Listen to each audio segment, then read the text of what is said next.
money exchange right now. The free token. So 24. You want to go out and do since we got 10 minutes, should you and I go out and do a count of how many different leagues, or no? Just not worth it. Alright. That'll change so quickly. We know these. We got plenty of information. Exactly. You know what? We can double You're it. getting a what delivered? Who's going to get it? Scott? Yeah. I don't know. Where is he going? To Starbucks? One of those, Bolton Nitro. We went to Toulouse.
What's that step look like? So they go and play in the bar, and then what?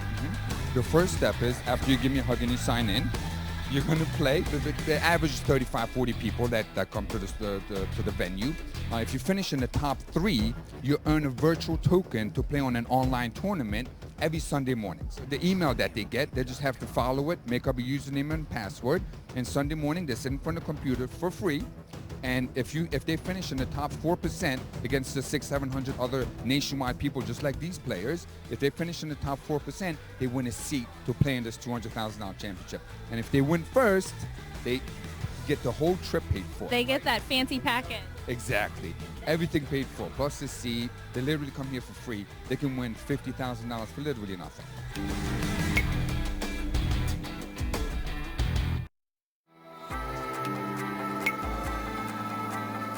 So one thing that is so exciting for me personally to see here at the Bar Poker Open is the amount of women that are playing. As we're walking around scoping the tables, there's literally 3 to 4 women on every single table. That is absolutely unheard of in the world of poker, and you'll only see that here at the Bar Poker Open. So if I was a woman at home and I wanted to go to my local bar, play some poker, maybe hopefully be affiliated with a bar league that's part of the Bar Poker Open, how would I do that? The internet. The internet's your friends, lady. barpokeropen.com, however it is, Google it, find out in your local, and it has a drop-down menu for your state, for your city, tells you what leagues you have, what games they play, and it is literally free poker, ladies. So you tip your dealers, you get a drink, you can buy a cup of coffee, you don't have to drink alcohol, and you can sit and play. You make so many friends. I have hundreds of friends here, so this is great. It's been perfect. I think Bar Poker Open is the perfect way for you ladies to get out of the house and get on the felt. It is so fun. You just go to your local bars or restaurants. It used to be Moose Lodge. You could go and play a daily game. But you go with your husband, go with your friends, get a lady. They have ladies' nights. It's wonderful. It's so easy to do.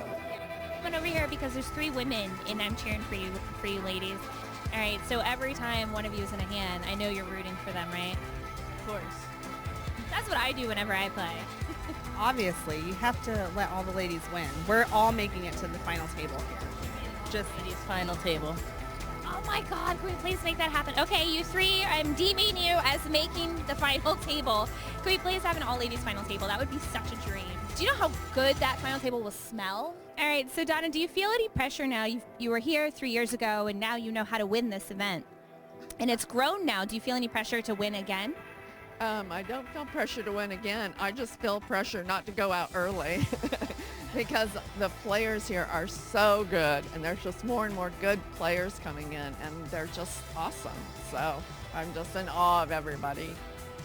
It's my second year, and I've won, to a full package last year and this year. So you're winning already. 2 years in a row, you win a full package. So what does that include? that includes a free buy-in, hotel, and air. Pretty nice. And this is a national supportive group, men and women, but I love it because it's just fun and it's easy to get involved with.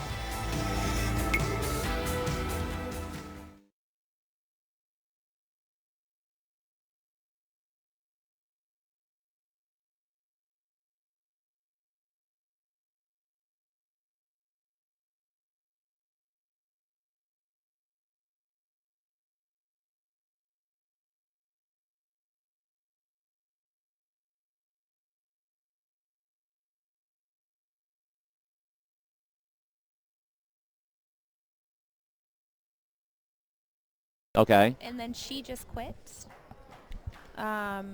So then, like, 2 of the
Evan? Hi, guys.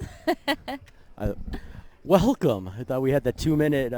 Nope, down this to is zero, the 2 minute. right? This the is 2 minute. the 2-minute So, buffer. welcome, guys. This is the 2019 U.S. National Championship for the Bar Poker Open League. My name is Evan Myers from the Lounge Radio Show in Boston. Next to me is professional poker badass extraordinaire herself, Miss Ebony Kenny. And over to our right from the Eastern Poker Tour, nationally touring poker enthusiast, Mr. Nationally Patrick, touring. Patrick Gallagher. How you Yeah. guys Love doing? that. Doing all right. Very good. So we are here live in Las Vegas, Nevada at the Gold Nugget Hotel and Casino.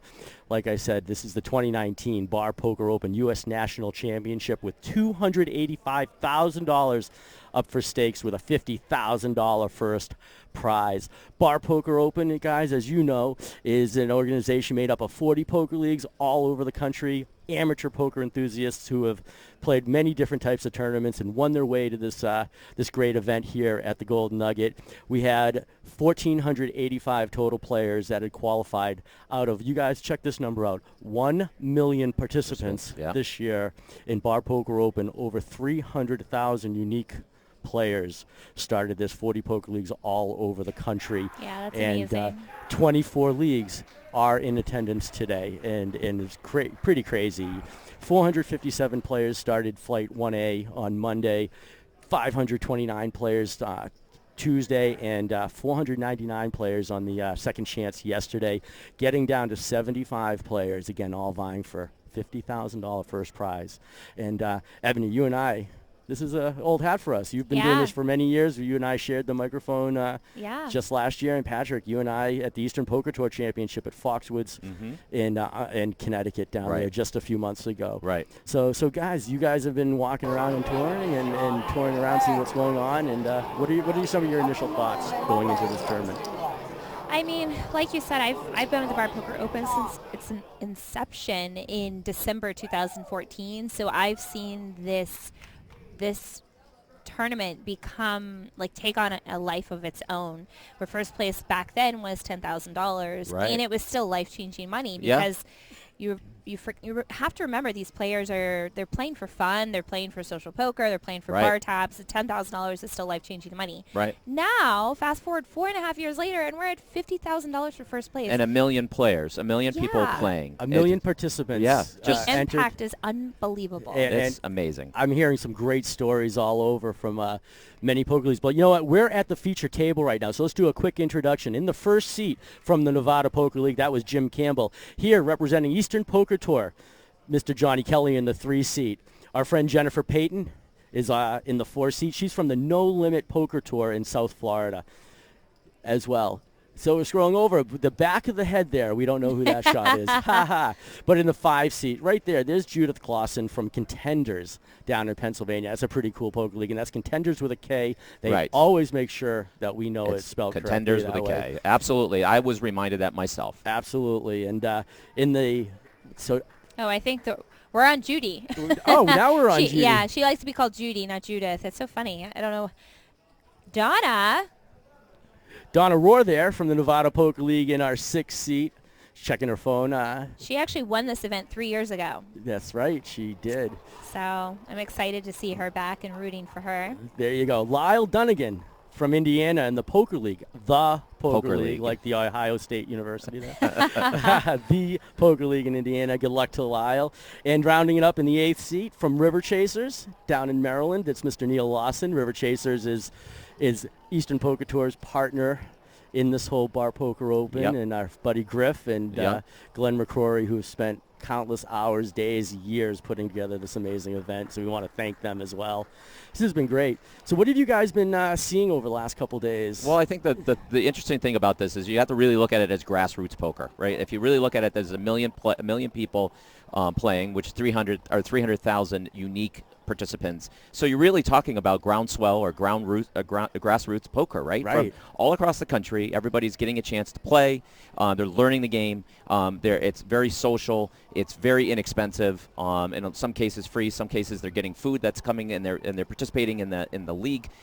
it's a great opportunity to learn poker and really, and when you walk around, you're seeing people from all over the country, from a lot of different places, as you said, 24 different leagues from across the country. Have represented. And there's so many great stories, so many great social stories, so many great heartwarming stories. And I know we'll talk more about the pros versus Joes in a little while, but we were sitting at at a table yesterday with a friend who had a video go viral. Yeah, Vanessa Russo, shout out to you, boo.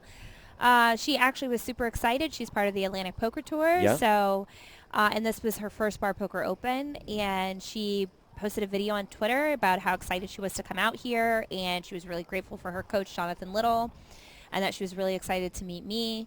And her energy was just so infectious, and she was such a positive light. So I responded with a video because to me, it didn't deserve just a tweet response or just a like. Like, I was like, no, I need to let her know how much this meant to me personally. And I've been in this industry for so long, and I just feel like Vanessa is a prime example of the type of players and the type of attitude that you get when you get players from the Bar Poker Open. Like, they're just so excited and so hungry, and they have such a positive energy, and we need more of that in poker. Absolutely. We sure do. And speaking of more of that and needing new leagues, new players, big shout out to the Sunshine Poker League out in Central California. Yeah. Donnie Sunshine and our buddy Mike over there, who is part of he's the commentator at the Bakersfield motocross track. So they had in their first season 700 players across that. They had 21 players here representing out of that 700, and 7 of them have made it through and have cashed as well. So yeah, and they've only been around for 8 months. Yeah. I mean, come And on. I really, particularly the Central Coast, California, so I would like to move out there and help them because the vineyards and the wine, I mean, that's the place to be. Gorgeous. That's the place to be. The wine alone is going to get the two of you out there. Yeah, exactly. Yeah, Santa Exactly. Barbara is one of the most beautiful cities I've Absolutely. ever been to. Absolutely. So it's just really it's a great story because Donnie came from River Chasers, from the East Coast, and moved to the West Coast to start that league. Yeah. A great thing. His excitement, he wanted to bring it. He came back to that area. If I'm not mistaken, he's from that area. He came back there and he started the league, and it's growing exponentially. As you said, there's 21 people here from his league. 21 people from his league. That's pretty wild. And 7 of them out of the 75 today are vying for their shot at the money. Correct. So that is really cool. Also, a big shout out. We know Eastern Poker Tour in Walpole, Massachusetts has us up on the big screen. So a big shout out and hi to you guys as well, and Craig and the whole crew. And so how did people get here? People are wondering that already. As we mentioned, this is the Bar Poker Open National Championship. So bars and event locations all over the country have hosted nightly events from a free entry to a $20 buffet spread, 30 players to 120 players every night, and they win their opportunity to win a combined package, a token to the online qualifier, and they can get themselves here through many ways. But you can check that out at barpokeropen.com. Right. And all of that stuff. And a big shout out to one of our big sponsors as well before we forget, Gorilla Gaming, gorillagaming.net, where you can get your home table, your professional table, and not only that, the WSOP over at Rio, their 40 cash tables are Gorilla Gaming tables. So while you're watching the different streams that are out there for Poker Go and different things of the WSOP, be on the lookout for that logo. It's the Gorilla, and that is gorillagaming.net, run by Glenn McCory, and he is also running Eastern Poker Tour as well as BPO. As well, and speaking of tables, so we have some great technology on this table. We'll give you a little insight. Usually a lot of people still come to me and say, hey, where are the cameras? Where are the hole shots?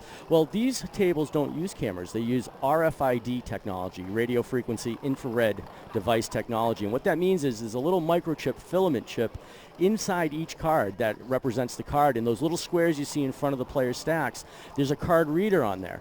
And that card reader reads the chip on the card, and that's how you see the stats and the information posted up in here. Just don't put your wallet down on that. Right. And we'll all know your credit card information as well. Yes, that is correct. That is correct. So we got a hand going on right now. Yep. We might see some fireworks here. So Judy has raised under the gun with ace nine off, and Jennifer's got king queen suited. I love that hand. Such a sexy hand. It's a pretty hand.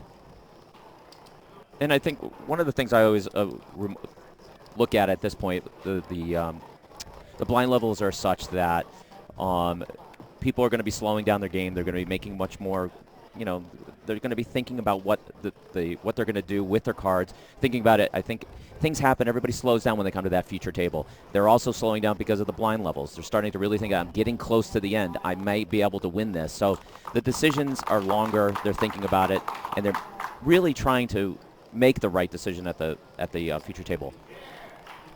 Yeah, and I got to talk to, all of these players here on the feature table right now. Right before we started, I talked to them, and they all were a bit nervous. Yep. Which is completely fair. Yeah, absolutely. I've been playing poker for 17 years now, and I still get nervous whenever I get moved to a table that's got lights and cameras Absolutely. and action, and Yep. I'm just like, and I do this. Yep. Right. So I can't even imagine what, to be feeling the pressure as you go from playing in a bar with your friends, Right. to now you're like, oh my God. Yep. I'm on a live stream. There's a bright light in my face, Yeah. and I'm playing poker. And then on top of that, you're getting close to the end of a tournament, and Yeah. you can see the end, and you can say, looking at your chip stack, and Smell that 50,000. absolutely, how many blinds do I have left? What's going on? So all of that is flowing together, adrenaline pumping, all those different things. And I give these people a lot of credit. It's not, as you noted, it's not something that they're used to doing. Yeah. Even if you're used to it, it's still, it can be something that you grow accustomed to, but Yep. you still get nervous, you still get excited. And it's just, this is what the Bar Poker Open is doing more so than any bar league, in the entire world. Absolutely. This is the only place where Yep. you get to play for free and you have a chance to play on a stage like this. Right, and I've been playing poker now for probably 20 years. I've never been at a televised or feature table. I've been at a lot of final tables, but I've never been where it's been featured. There's lights in my face and it's being streamed. I would like that someday to happen, but You gotta earn your way to this. I did, but it didn't necessarily work out. But it's great for all of these people to be able to experience. So what we're going to be doing throughout the rest of the day here, as we lead up to the final table, we're going to be seeing some feature tables and giving people a chance to be seating at the feature table under the bright lights, being part of the live stream, so we can see how they're playing and what they're up to. Yeah, it's a lot of fun. So Lyle here wakes up with 9s under the gun. So Lyle is 81 years young. He was playing with me saying guess how old I am.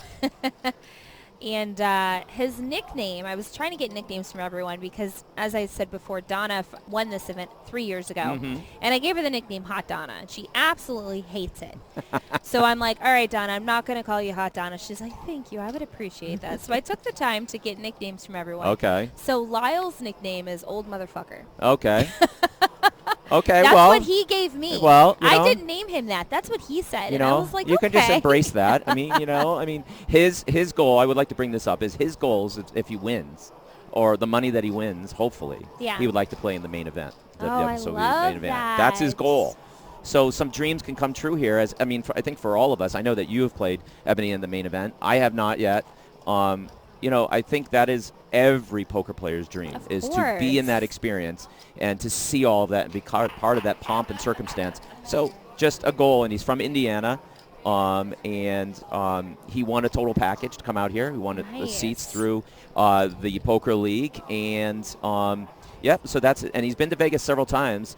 But he had noted that this is probably the most interesting and the most fun he's ever had. Yeah, of course. And he's here with all of his friends, and he's all with his family, I believe, at the same time. I think his son was helping him out, fill out his forms and different things. And so he's here with a lot of people, and he's having a great time. Yeah, how great of a story would that be if Lyle were to win, and then he, wins the $50,000, goes and plays the main event, and parlays that into $8 million. Why not? Right. That would be great.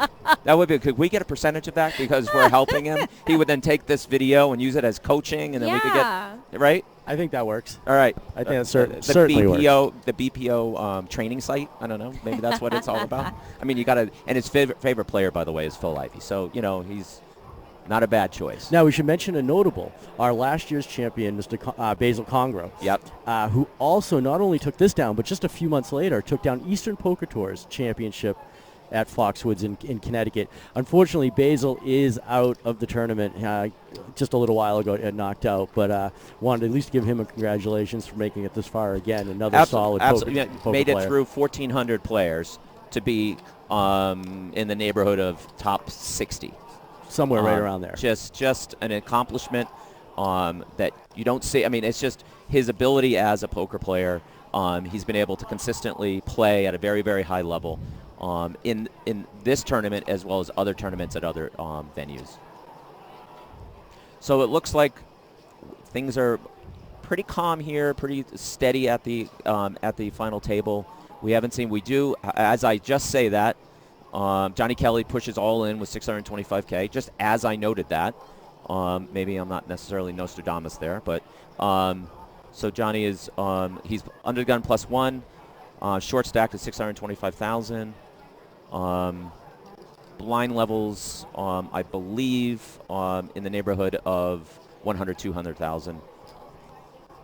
Exactly, and just so you know, the red chips are 100,000 and the gray chips are 25,000. In case you're curious and trying to do some math yourself out there.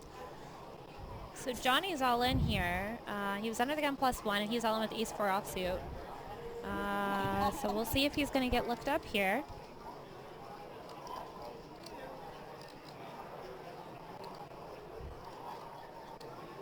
$44,500,000 chips in play right now. It's a pretty impressive number. Right. Yep. In the neighborhood of 36 players. Somewhere in the neighborhood, about 36 players left. Yep. Keep in mind, we are on a 24 when we started the stream. We are on a we're at 24. Okay. They're 24. So when we started the stream. fantastic. Yeah. Yeah, great. Okay. So they're even closer. They are even that closer. Yeah, they can start to really feel it and taste it and see that it's down. It's right there. It's important to note, though, we are on a 30-minute delay. And if you are checking out the blog with our friend Brittany Page at vegas.barpokeropen.com/blog, you can follow her live action. She is posting up to date, so the information you see there might just be a little ahead of us. No spoilers in the chat, guys. Thank you, guys. We are watching the same video stream you are, and we are doing our commentary and discussing all our things based on that as well. Yeah, and Evan and I also have to be careful. There's no other sporting thing, but the last time we did a stream, we actually talked about a baseball game. We got in trouble because we told everybody what happened. Right. So we're going to have to no sport conversations. No sporting conversations. No conversations about the necessarily on the stream of what's going on from Brittany and the current update. So Jennifer here has got pocket sevens, and she has elected to call here under the gun +1, and they're going to go to a flop. With the other, Neil's got Jack 5, Jim has Ace 5.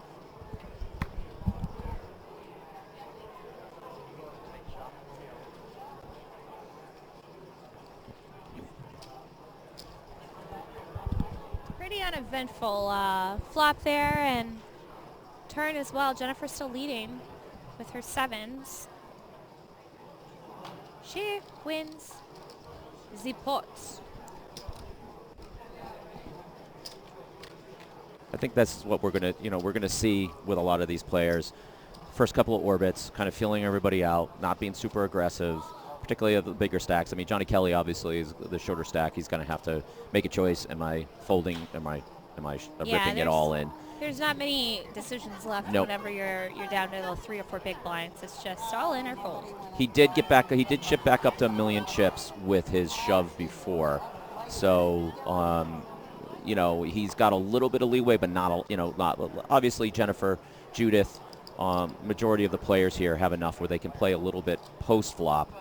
And I think what we just saw there was a lot of check around, right? And so some of these players, if they are willing, if they wanted to be a little bit more aggressive, they might be able to start to chip up because we have some conservative play going on, which is natural in this situation. There's that's one thing that I've always explained to people. I said, listen, if you can read the room and see how nervous people get, you can use that to your advantage. Mm-hmm. Apply the pressure, be a little more aggressive than you normally would be, and don't be afraid to build a pot. Absolutely. Absolutely. Look for that value, right? The chip value. You're trying to get there because you're not going to fold your way to the win here. And it's also, that function of really changing gears, trying to reading the room, finding out what I should be doing, and just depending on what kind of cards you have, what position, try to take advantage of that right now. especially in this situation. People are nervous. They're under the lights. We're getting close. It's under 24 players. People are starting to see the end. And think about how those people are feeling, how the other players feeling at this table. Yeah, they're all feeling what you're feeling. Yeah. You know, so if you can realize that and decide, oh, okay, I'm gonna take advantage of their nerves because I'm nervous, Right. and I know they have to be nervous, so I'm gonna pounce. Absolutely. Absolutely. Yep. And I think that the key thing is you're trying to win this table, right? You're not trying to win the tournament right now. You're trying to win this table. Yeah. You're trying to take the chips away from the other people at the table. And to your point, read the room, try to find the people that you can pick on, and find those chips. Yeah. And we have some experienced players at Johnny Kelly's very experienced player. As you noted, we have a former winner on at the table. So there's going to be an opportunity there, for some of these players. Donna, you said, is a former winner. Yeah, of she the won event? this event 3 years ago. Yep. So Jennifer raising a big blind to a limp from Judy under the gun.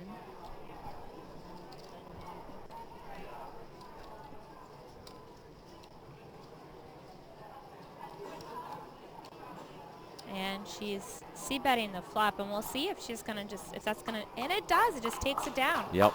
So there's proof right there that aggression is gonna win here, because although Judy had the best hand, she just could not continue. And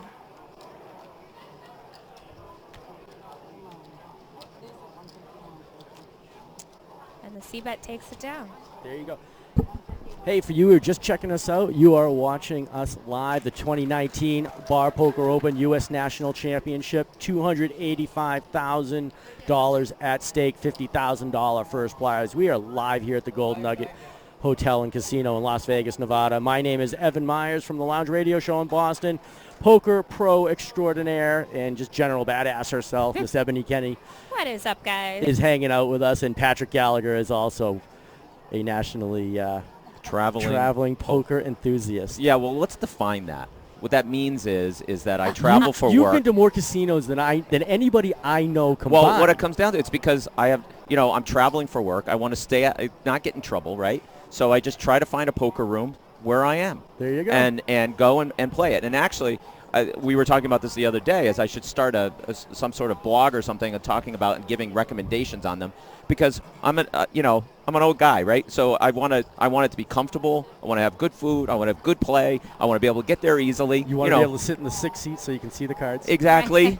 Exactly. Actually, I'm more of like a 6-7 seat guy. Okay. Right? We got fireworks, guys. We got a player sorry. all in and a call. So Neil raised to $500,000 with a King 10 offsuit, and Johnny woke up with the Ace Queen and is in for $550,000. So it was just pennies for Neil to call, and so we're gonna get some fireworks here. Little Eastern Poker Tour versus River Chaser action in the house. Oh, how perfect!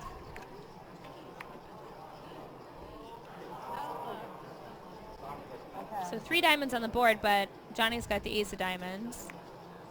So, oh my goodness, the king, the river's the king. So we've lost our first player at the feature table, and so that's Johnny Kelly from EPT, that is, and he was taken out by Neil Lawson from River Chasers, Newark, Delaware. And here's an interesting story for Neil. Neil is, if he wins, he's going to take the money and renovate his house. Very nice. So another story, right? Another great story about the different types of players that are here. We have one that wants to play in the main event. We have one that wants to renovate his house. Yeah, and so Neil's nickname, I gave him this one, is Even Keel Neil. Very nice. So I had to think about it for a minute. I'm like, okay, this is what it's going to be. He's like, all right, I'll take it. There you go. EKN.com. Hashtag EKN. Even Keeled Neil. Somebody write that down.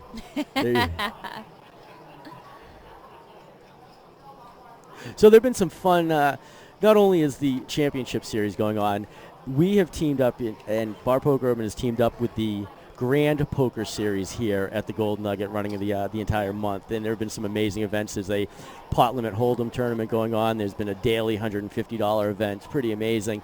We got to sit in the other night on the owners tournament. What a fun night that was. The owners that came here, Glenn McCrory, hosted them in their own tournament for a nice swag bag of prizes, bragging rights, and not only that, a Gorilla Gaming table as well. And a package for one of their players for next year, which is huge. Exactly. So they're going to be able to figure that out, give it out however they want to one of their players. Some other fun things. The players' party was last night. Yes. Can't forget that. Somewhere between 200 to 300 people participated at least 200 to 300 players. Yep. People over at the tank here at the pool at the Gold Belly Nugget. dancing. Saw that was that. fun. The belly dancing. There was a little dance-off we saw, and I saw our friend Andrew Chevalier, our great producer, doing a little dancing. But can't forget, we also saw our friend Ebony dancing. It basically showed everybody. Yeah. Okay. She was the only person that could dance out. Yeah. Okay. Let's just really look at this as an aggregate whole. To be fair, I used to dance for an arena football team. I danced for a basketball team. Okay. And then I was part of a burlesque troupe. So to be fair, I was completely in my element. And not only that, yesterday we had an amazing pros versus Joes tournament, and you and I got to play in that, and that was hey, you weren't the first one knocked out. Guys, I'm booing because Evan wasn't even supposed to play, and he got second, so we made some money. I made some money. Got fireworks all of a sudden. Yes, we do. So Neil raised under the gun to $500,000 with jacks. Jennifer called in the cutoff with ace king, and Lyle has king jack, and he called in the big blind. So, and the flop comes king 8-9. So we're gonna see. He rips it in. Neil's gonna be sad, and Jennifer's gonna be pretty happy. Yep. Lyle's gone all in here. And this is a key point for any poker player. Chips not put in, also, not lost, or chips won. So you have to really think to yourself, why is Lyle pushing? What's Jennifer particularly have? If I'm betting $500,000 and I'm getting 2 calls, what kind of cards do they have? So he folds his jacks. Smart play, thinking about it. What am I doing? What am I trying to do to win this tournament? I'm not going to necessarily win it with this one hand. And Jennifer, we see the call. And Jennifer Payton, a.k.a. Payday Payton, is her nickname. She's even got a payday in her pocket there. She makes the call, and, unless Lyle can hit a jack or running straight cards, Jennifer's going to knock Lyle out and really, really accumulate a lot of chips in this one hand alone. Yeah. Putting her at probably close to the chip lead, at least at the table, at $5.2 million. Yeah, this pot alone is just $5.2 million, and she's going to win. So now she's at $6 million. Nice chip stack for Payday Payton is very happy. Yep. Exactly. Hey, back to our pros versus Joes last night. We got to thank everybody, though, that came out and hung out with us, especially Joey Ingram and our buddy Brad Owen. And going head-to-head with Brad was kind of fun. But it wasn't really just, you can attest to this, it wasn't just Brad I was going against. Joey, the professional coach that he is, had to sit in and help Brad beat me. So 2 guys, I'm going to rub this in for the rest of my life. 2 poker pros had to beat this amateur. To be fair, though, Joey's a PLO player. All right. He doesn't know how to play 2 cards. He calls it 2-card PLO. No, but you were there, Ebony. That was great. Our friend Vanessa Russo, who we talked about a little while ago, was a Joe as well. And some buddies of yours were able to come. Yeah, I had. So I'm part of this project called the Thirst Lounge. Shout out to Bill Perkins and everyone in the Thirst Lounge. Love you guys. Miss you. But it was so great for me because I consider the Bar Poker Open my family, and the Thirst Lounge is new family for me, and so it was exciting. We had John Party and Drew Gonzalez. I was able to get them down here, and it was a lot of fun. Oh, excellent. And if you guys are watching on the live stream, there is a chat room, so feel free to join in. Big shout out to Chris Sevick, who is the EPT blogger up at Foxwoods Casino. Joe Nolan, what's up, buddy? And Leah, I see you there. How you doing? Leah, one of the best poker dealers that New Hampshire has ever seen, is traveling the country right now. But big shout outs to all you guys. And again, check in. There are tons of people out here. Everybody's rooting on their friends. Everybody has comments on what they're saying. Nick, what's up, buddy? And you can join in too. So it's the 2019 Bar Poker Open U.S. National Championship. We are live at the Gold Nugget Hotel and Casino here in Las Vegas, Nevada. $285,000 at stake, $50,000 first prize, and we're down to approximately. We'll keep the math at a guesstimate because we don't want to spoil anything. But we're about 20 players right now. 1,485 players started this championship here. Over 1 million participants scattered throughout the country started last year, and like I said, those 1,485 players are vying for their $50,000. And Monday we had 457 players. Tuesday, 529 players. Yesterday's flight, 499 players, all vying down to the 75 that started today. And like I said, we're at about 20, 21 players. Hey, Bob Conley, how you doing? Jeff Neems, what's up? Ryan Chung, thank you guys for checking us out here. So we got another hand going on, and we're going to let you know. We got the information. We got a new player at the table. We sure do. We'll figure that out. Trying to figure out who these people are. Our producers are keeping us updated, and sometimes it just takes a minute for them to get us the information over here. So we don't have a Tim here. Not yet. We'll get that sheet. Diana Cello, how you doing? Check out Adija Kitchen and Bath. Want some great designs.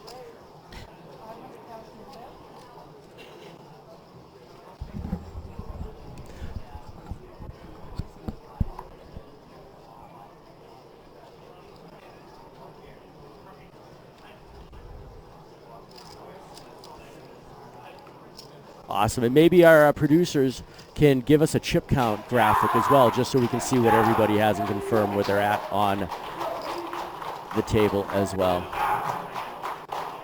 But we got a hand going on. Our buddy Jim wakes up with 4s. You like those. So and he flops a set, and Judith has a flush draw. So, she makes the call.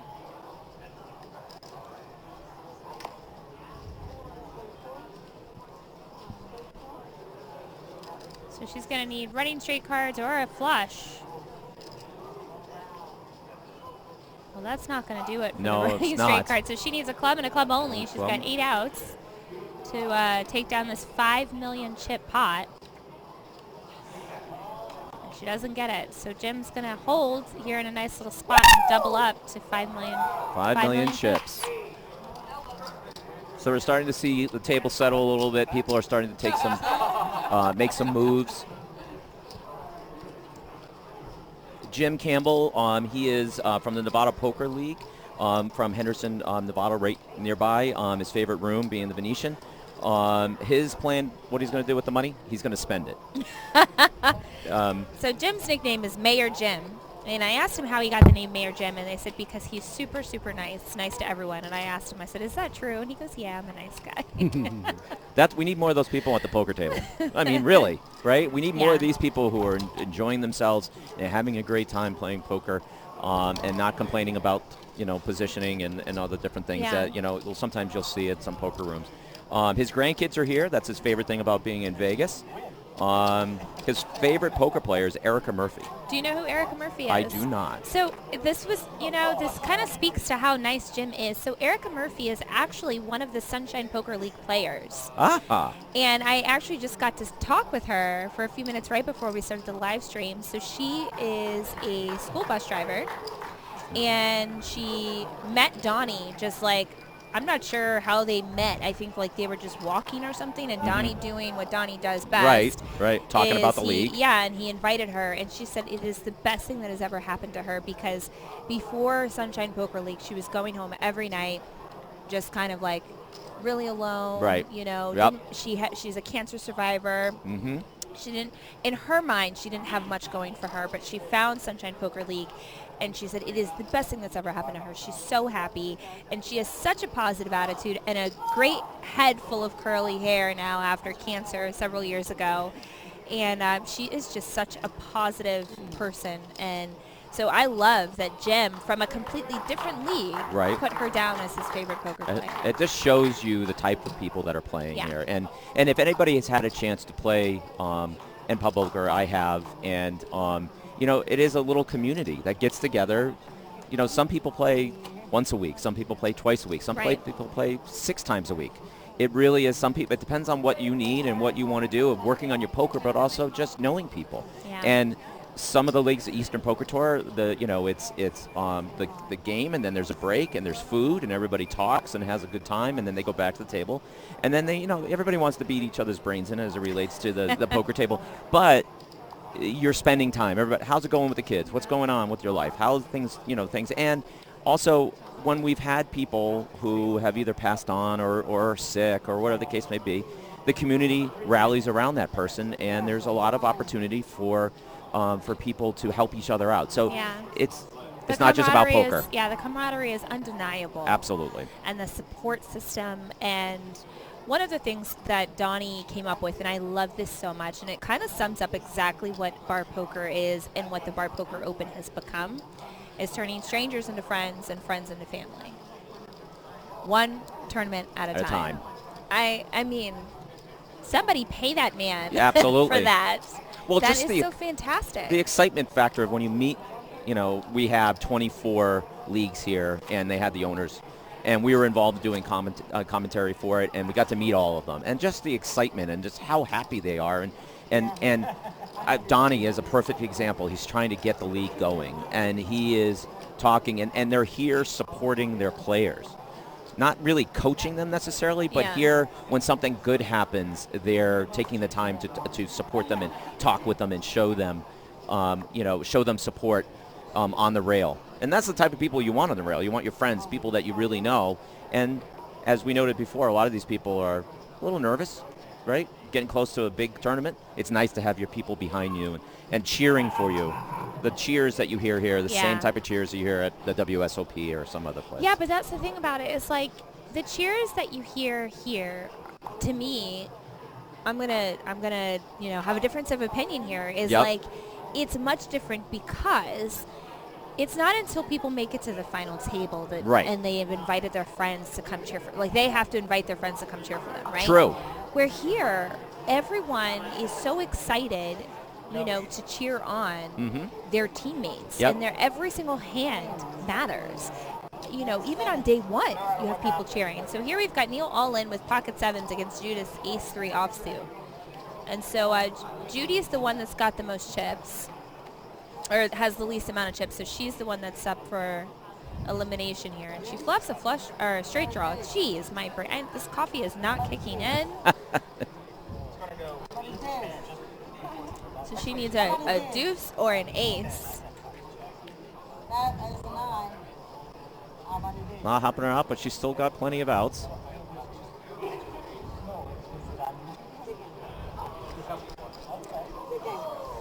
And Judy has now been eliminated. So Judy was telling me that she was going to win this thing, and I don't know what place she got. Can we know? Do we know what place they got?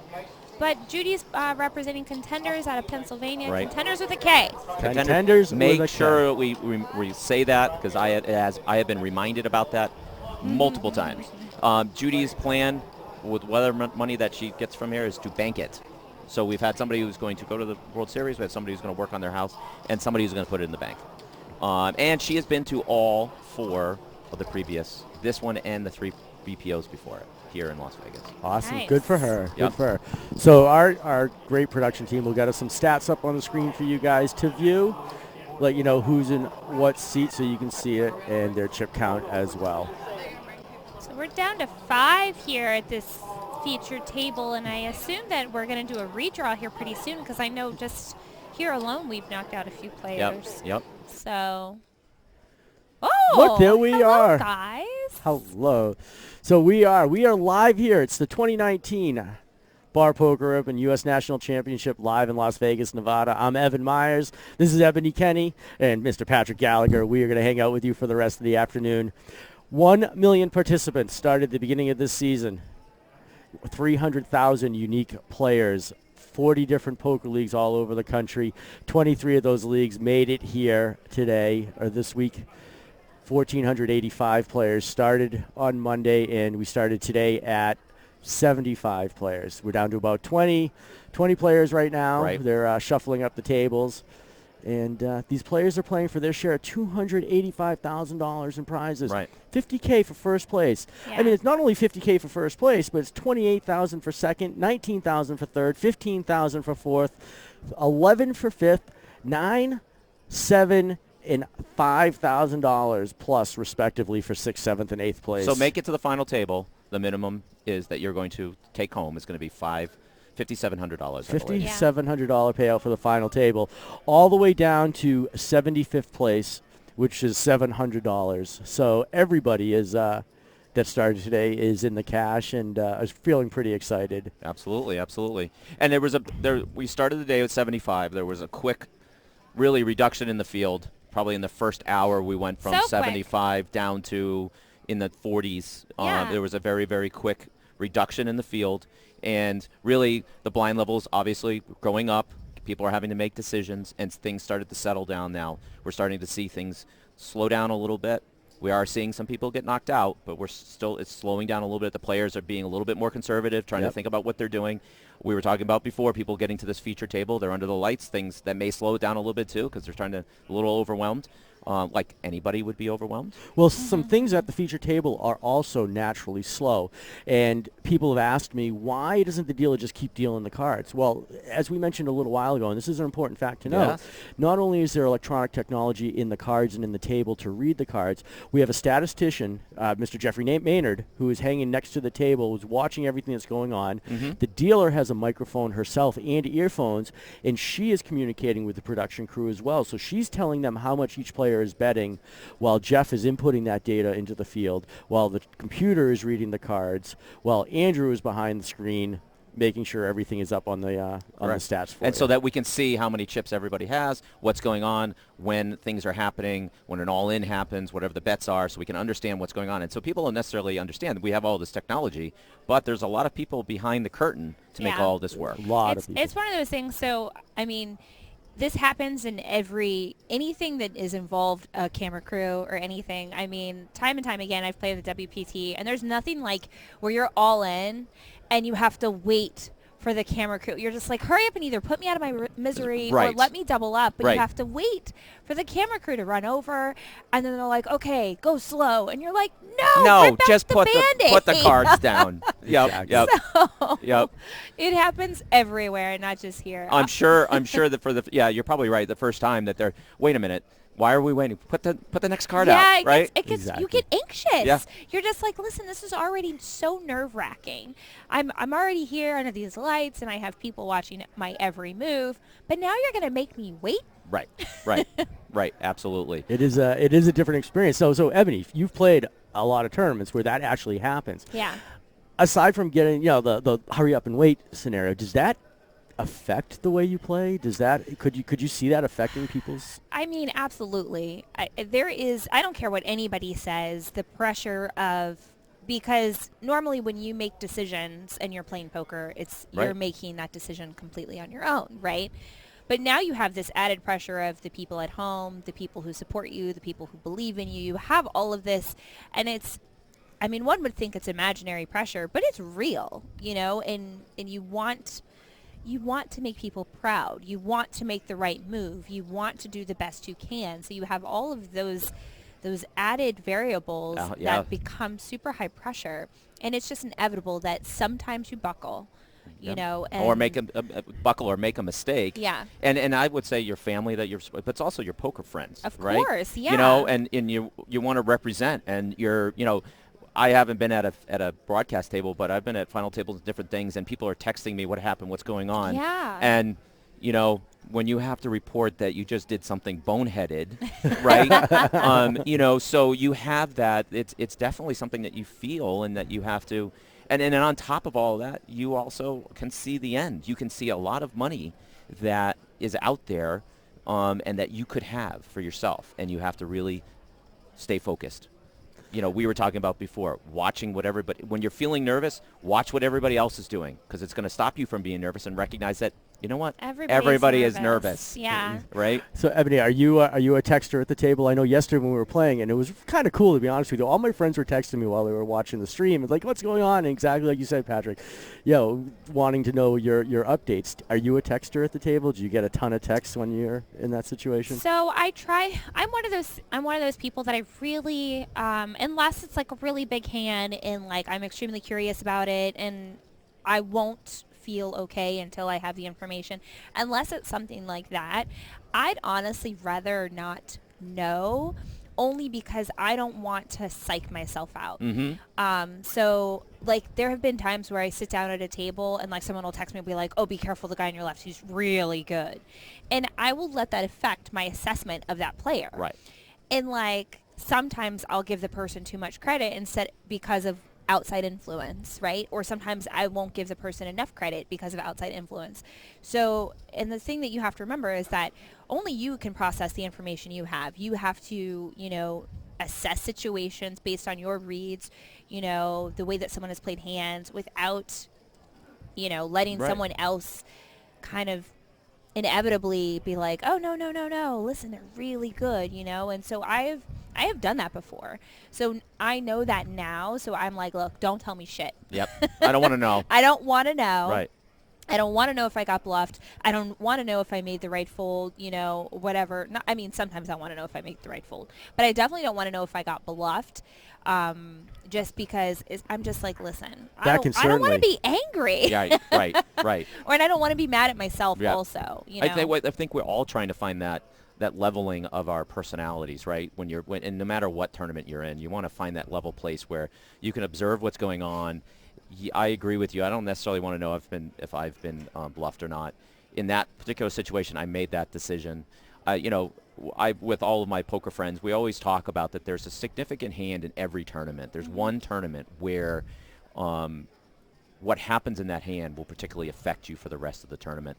And so, it's trying to find that hand and making sure you're making the right decision on that hand and then other further hands. And I agree. I don't necessarily want to, I get texts, if other friends are in the tournament, and I'll give where I'm at or whatever the case may be. But it's usually pretty short, sweet, to the point. Yeah. I'm done after that. I think also the thing too is the reason I personally don't want to know in the moment is because I'm already processing so much information. Correct. I don't want to be distracted from something that happened 30 minutes ago. Right. Now, if it's on break and you guys have like bullet points of what happened, here's what they had here.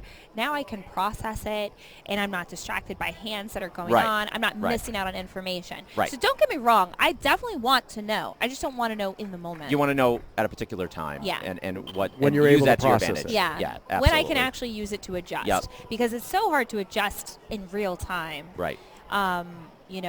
With added additional information from a hand that happened 30 minutes ago.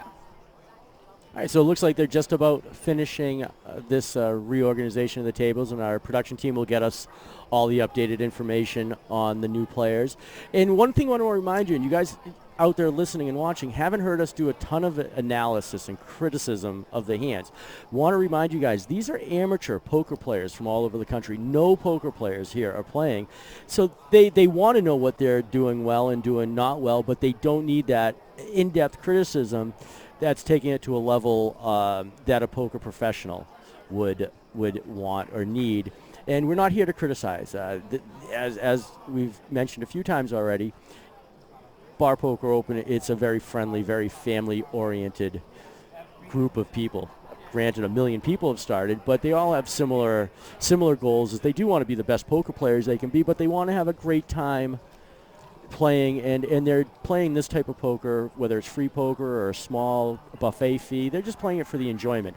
So as the day goes on, we will start getting into a little more analysis of the hands. When we're down at the final table, absolutely, we'll certainly give these guys some criticisms, but we'll help you guys, help guide you guys through what's going on here.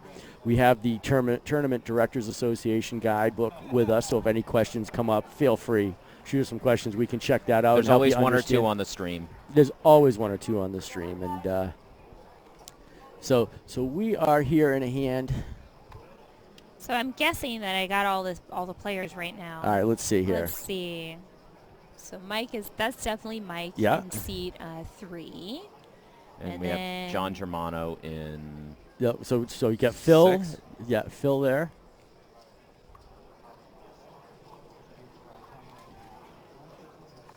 John. Do we see it? It says Gary. We don't have a Gary. Oh, there is a Gary. Why is Gary at 9? maybe this is right. Okay, so we got Mike and Jim. I don't know. Mike what is from here. so Magic Mike is from Sunshine Poker League out in California, Central California. Mm-hmm. He has the really cool shirts that they all came. Their whole crew came with these really cool custom Yeah, shirts. Mike actually made those shirts for the whole he entire has team. Yeah, Yeah. so he has a company that they make those shirts. So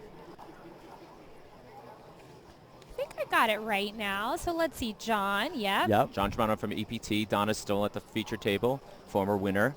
We have Neil, who's been with us at the start from the start of the field. We have another Sunshine Poker Leaguer playing. So are we? Gary. Yeah, Gary is. Let's see, Gary. Oh, I don't know how to pronounce that name. Grosby. We're going to go with Grosby All right. from Delano, California.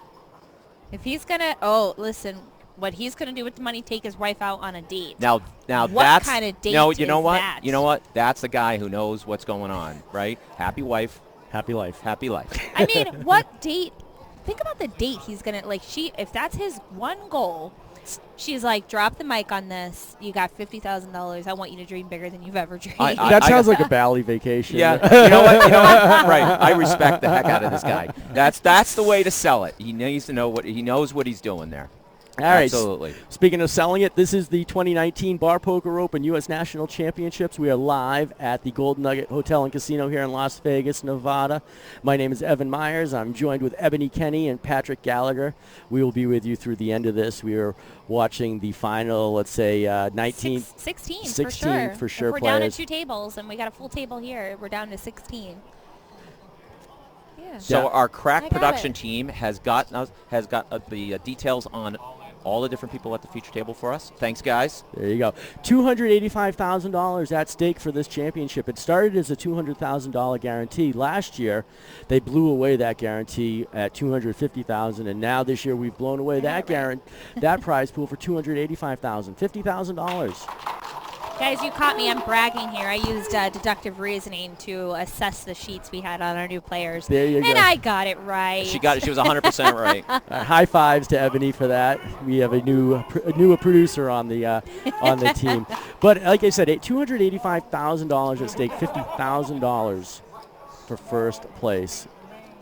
Some of these players haven't paid a dime Right. to play poker this Ever. year, and Yeah, and they, in fact, got their entire trip paid for, some Yes, of them. and So winning when some, yes. you'll hear us say that they won a package, right? Some of the players won a package. And we see So- sorry, just to interrupt. We No, have go to see, ahead, look at yeah. all the, There's a crowd. And there's Donnie Sunshine in the Sunshine Poker Yeah. League shirt. But so when you guys hear us say that, a players won a package, we mean the whole shebang, the whole kit and caboodle. They won their entry into this event, they won their flight, and they won their hotel. that's So a pretty literally, cool deal. like, the only thing that they've had to pay for the past few days is food, if they eat. Exactly. If they eat, and poker players, they don't eat a lot. They don't. No, they're at poker tables. Yeah. Right? Hey, and we saw Donnie Sunshine out in the crowd a little while ago from the Sunshine Poker League. We mentioned that he worked with our buddy Griff over at River Chasers and was able to go out to the West Coast and start up his own endeavor out there. And these guys, like I said, 700 players their first season. But there's a lot of great stories, a lot of great things going on with these different poker leagues. Eastern Poker Tour has donated hundreds of thousands of dollars to local charities. Donnie and his crew have also taken that reign and have given back to various foundations and organizations in their area. Donnie was telling me, and I won't elaborate too detailed, but he was telling me some of the hardships he's had over the years. And right now at his tournaments, if you bring a can of food for the local food bank, you're going to get some extra chips in your tournament. And the more cans of food you bring, the more chips.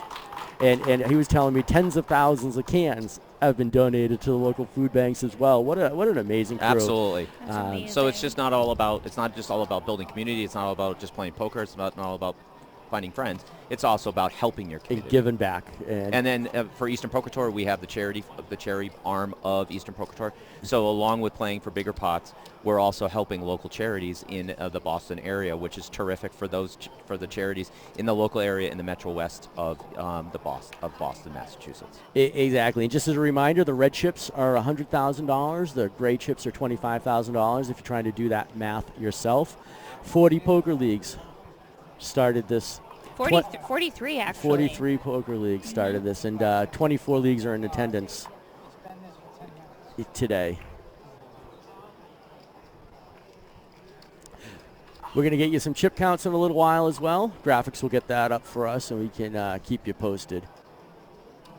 So have you guys played any other poker this week while we've been here? Any other tournaments?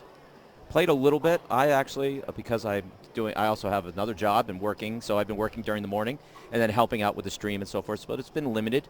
But I've been enjoying my time here and being along with some of this and being with friends from EPT. So, having lunch and dinner and spending time with the guys of people that we play together. We have a group of guys that we play at the EPT charity. We go to dinner before each of the events, and those guys are here, and we're spending a lot of time together. Everybody. Those guys did not make it into past the top 60, top 50, excuse me. So they're out at some other sessions, other tournaments going on right now. But it's been a terrific time here at the Bar Poker Open and seeing a lot of people and seeing really good poker.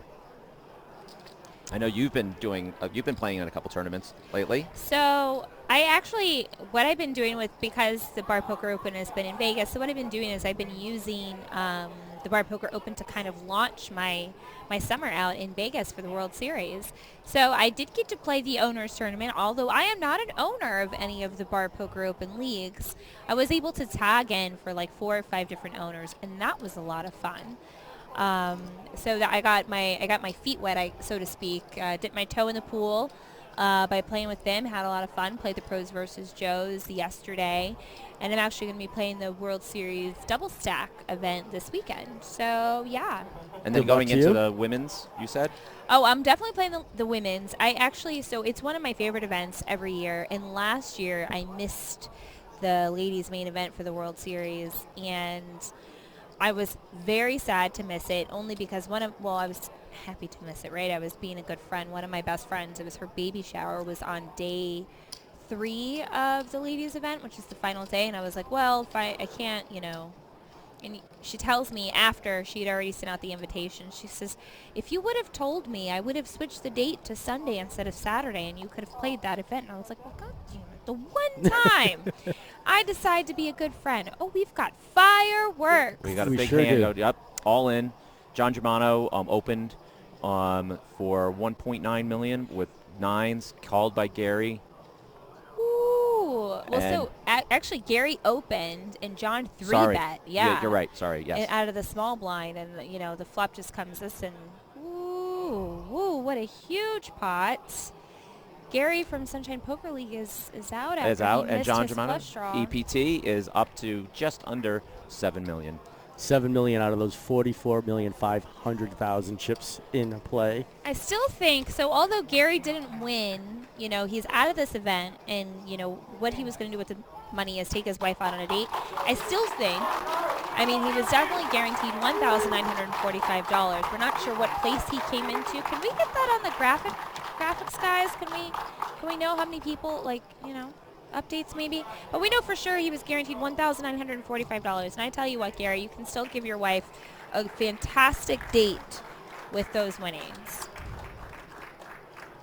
So John Germano, who is from EPT, Evan and I play with John occasionally at the for charity. He's from Rhode Island, plays majority of the time in Walpole, Massachusetts, and he won his way here through the online qualifier. So we could talk a little bit about that, is that along with playing and winning a local BPO event, if you are in second and third place, you win a token. The token gives you the opportunity to play online. They're on Sundays, and you play sometimes 100 people, sometimes 600 people, sometimes 1,000 people, and a percentage of those people will win a seat. And if you win one of those, you actually win the travel package. So it looks like John won through the online qualifier. He's going to he's not really sure what he's going to do with the money if he wins. He's positioned pretty well now with 7 million out of 44 million of chips in play, so he's in a good position. He loves being in Vegas, and one of just the many different entertainment options in Vegas. His favorite poker player, he put Poker Boy. Does anybody know No, who Poker Boy is? No. I know who Kid Poker is, but I don't know who Poker Boy is. Maybe we'll. I think we're going to go with Kid Poker for now, and then we'll until we're proven wrong. So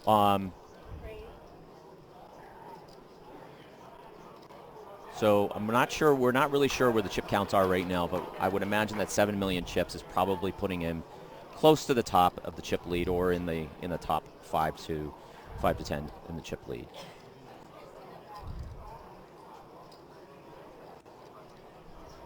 So Phil in the cutoff opens up with Ace Jack.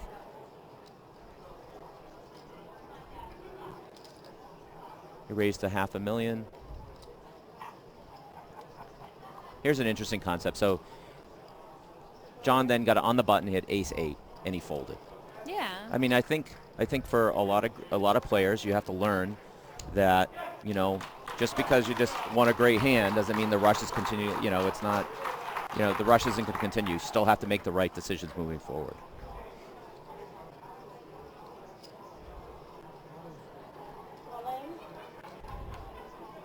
Looks like we've got an all-in. And Phil, Donna.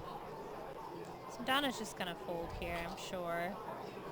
She just says king, queen, high. If she had 2 clubs, I think she'd be more likely to call, but she's only got 1 club in her hand, so yeah. Phil's just going to take it down. Up to 3.7 million.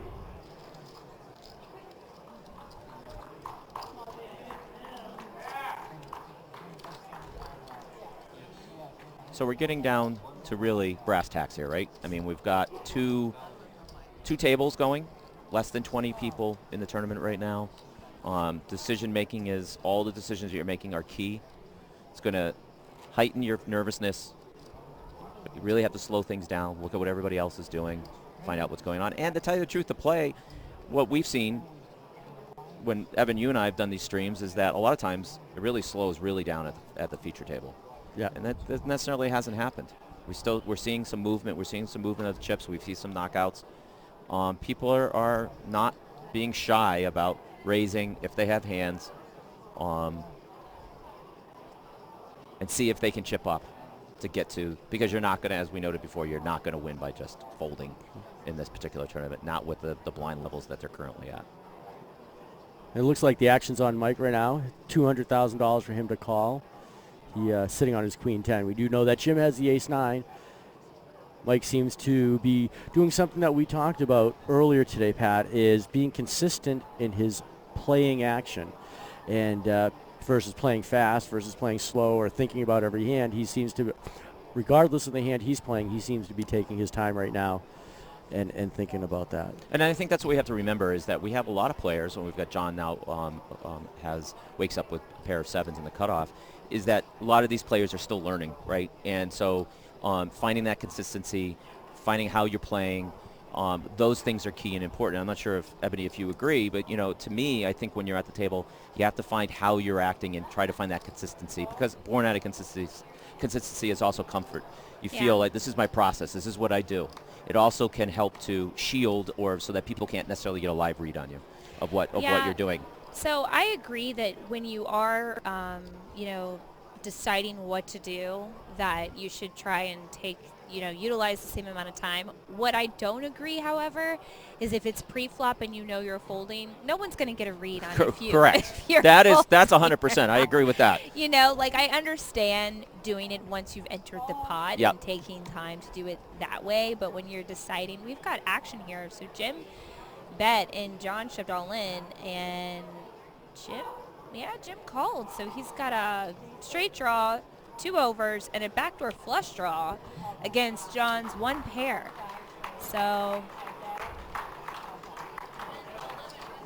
not too shabby of shape.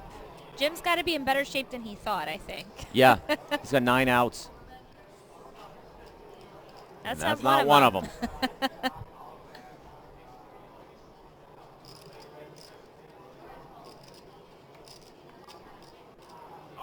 Oh, but that is. And this is a pot of 6.8 million going Mayor Jim's way.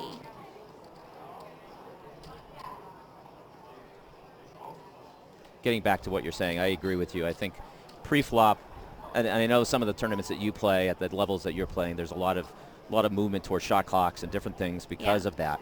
And I think that you do have to find your process, but I think pre-flop, right? You need to think about it. What am I doing? You know, a lot of people are looking at their cards and then waiting for it's watching everybody first, deciding what I'm going to do, make a decision, do it, and move on.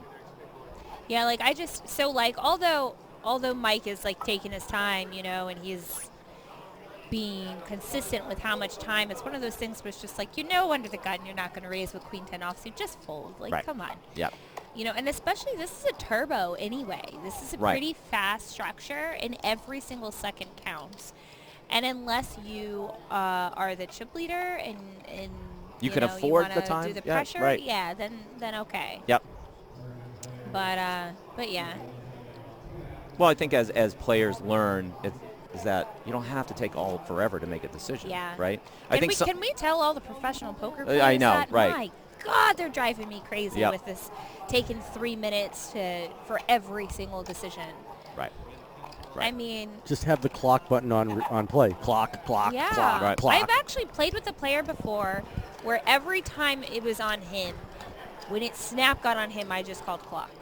And it was like the whole table was in agreement because he literally took as much time as he could every single pre-flop, flop, turn, river, like every single time. And it was like, the floor eventually had to say, listen, you got to speed it up on every decision or else we're going to give you a penalty. Well, I think it's becoming to the point where you're going to start, I would imagine very soon you're going to start seeing shot clocks, at least at the higher levels at the WSOP. Yeah. There's lots of talk of it. There's always lots of talk of it. $5,000 above, maybe $10,000 above. But you're talking about people who are you know, it's important. And you know, we saw it with the Poker Masters this year where they had it on all of their events. Yeah. And you're starting to see outside of the WSOP, now the WSOP for the larger dollar, for the $100,000, the $50,000, they are having that. I'm not sure if it's for the Players Championship, but I know for the Big 50 they did. So I think you're going to start seeing that more of the WSOP being the standard bearer. I think they're going to have to start thinking about that because if you want, it's this whole part of poker where, you know, we want to include people and we want to make sure, yes, it's for money and it's some people do it as a job. But I think we need to standardize, and I agree with you. I think that these people taking the long time period of time, it's going to hurt the game overall. Well, the thing is, so I definitely agree that shot clocks should be included in the higher level tournaments. I don't necessarily think they should be in the lower buy-ins because what happens is so here's my argument for shot clocks in the higher buy-ins. These are people, most of them, they do this for a living. Right. They are decision-making machines. Yep. They know what variable, what this, what that, da-da-da, and at this point it's just posturing, and it's just a lot of BS, unnecessary BS, right? Yep. Whereas now, when you think of the lower level, the lower buy-in tournaments, now you have a lot more amateurs in the game. Correct. You have a lot more people who are unaccustomed to this type of decision-making. And so if they need time to make a decision in a big spot, give them as much time as they need. Yeah, and the pressure, they don't need another pressure point. Yeah, right. I agree. They're not used to making decisions under pressure like that. So in that regard, I say give the novice and the amateurs as much time as they need. Yeah, the 1,500 and below or something. And take away the time for the professionals because at this point it's just complete epic BS. Yep. Yep.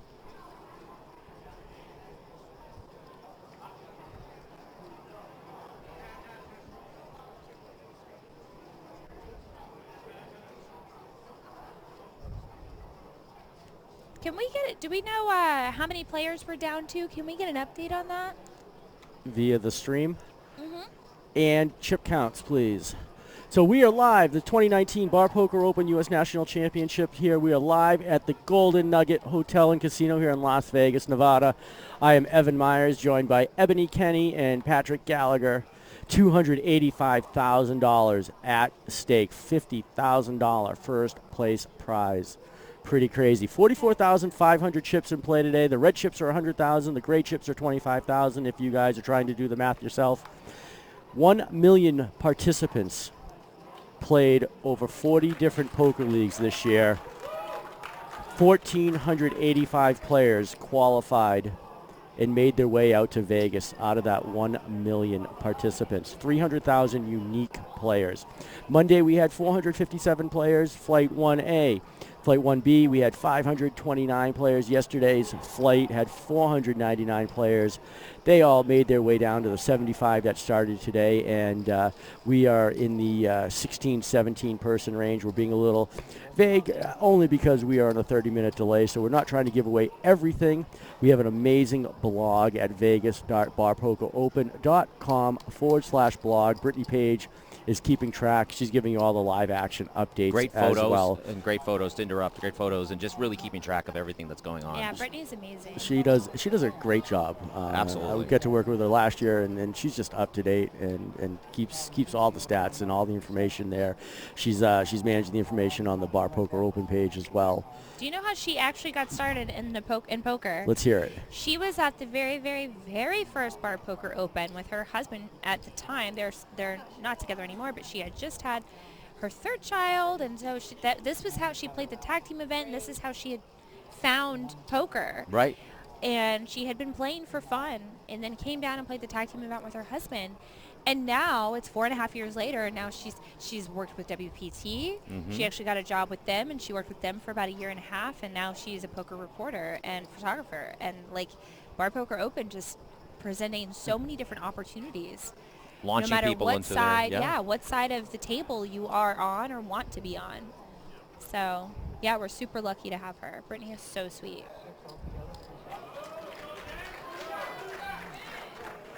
Ebony, why is a man like a deck of cards? Oh, Lord. Oh, here it comes. All right, you need a heart to love him, a diamond to marry him, a club to smash his head in, and a spade to bury the bastard. Meow. Yeah, right? That one was a harsh That one, huh? escalated pretty quickly. Yes, Sure it did. did. That was, yeah. Jeez. So, A little negative much? Yeah. So John's continuing his run good there. So Yes. he just was in a pot with King Jack against Ace Queen and River to King, and took that pot down. I don't know if you guys can hear the screams and shouts. Something is happening. Right. And we will all find out together 30 And minutes 30 from minutes now. from now.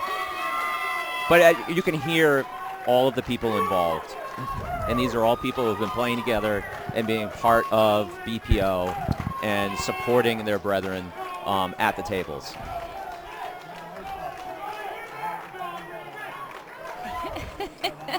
But not only is this a tournament where people are playing themselves, we have a great audience, and Yep. people are still coming out to watch their friends, their favorite poker players play. Well, they're repping their team. Absolutely. You know? They're repping their league. That's the thing that you'll get here that you won't get anywhere else, is the T-shirts, and everyone knows what league they're from, and like there's so much, it's bragging rights. Absolutely.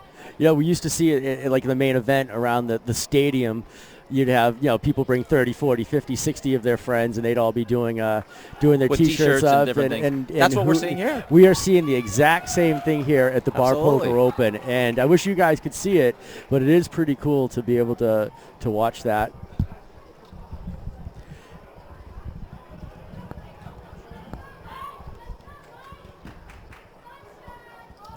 Excellent. So we got John and Phil in the hand right now. And John's been pushing the action. I think, John's recognized a little bit here as to can I push things a little bit? Can I try to chip up? And he's been doing well with it. He's now he ran up against a hand and correctly gave up when he was 3-bet. So, but he's still looking at ways to build his chip stack. Evan, you were talking about the team aspect and so forth. So one thing we haven't talked about necessarily is, along with the BPO, because we're here with the Grand Poker Series, there have been side events going on throughout the week. And one of them, which was a team event, we have at EPT, Eastern Poker Tour, we have a team event, which is one of the most popular events because we all play on our teams and we have our shirts and different things. And it was very popular here as well. and you could see people, the camaraderie of and helping each other and playing off each other. And this one is a tag team, so the one we do at EPT is a team point basis, but here it's a tag team, and it was a great concept.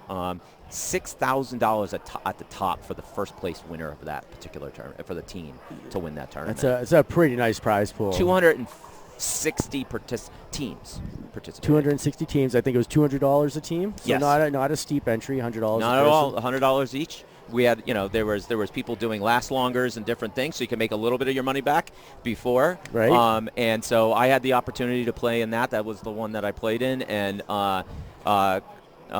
we did all right. We had myself and Craig, one of the tournament directors for EPT, Eastern Poker Tour. We were a team.